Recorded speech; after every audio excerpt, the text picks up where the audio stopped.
وحشی ترین حیوانات دنیا. گزینه 10 شیر. شیر سالانه 200 انسان را به پای مرگ می کشد. شیر که در جنگل زندگی نمی کند در لیست خطرناکترین حیوانات جهان است.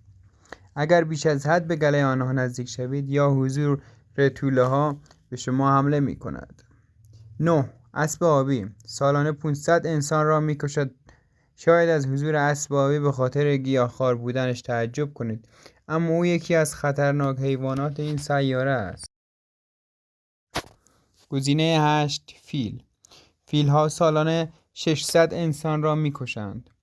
صرفاً به خاطر جثه بزرگشان یکی از خطرناکترین حیوانات درنده دنیا هستند.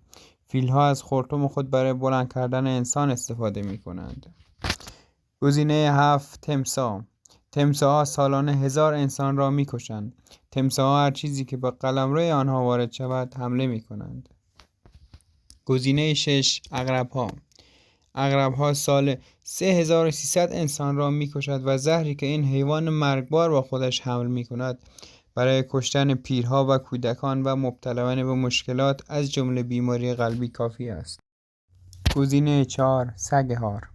سگ‌های هار سالانه 59000 نفر را می‌کشند و وقتی صحبت از هاری می‌شود، بهترین دوست انسان می‌تواند بدترین دشمن او شود.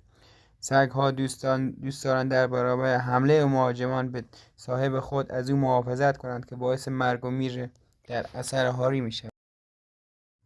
گزینه 2 انسان‌ها سالانه 400,000 نفر را به قتل می‌رسانند.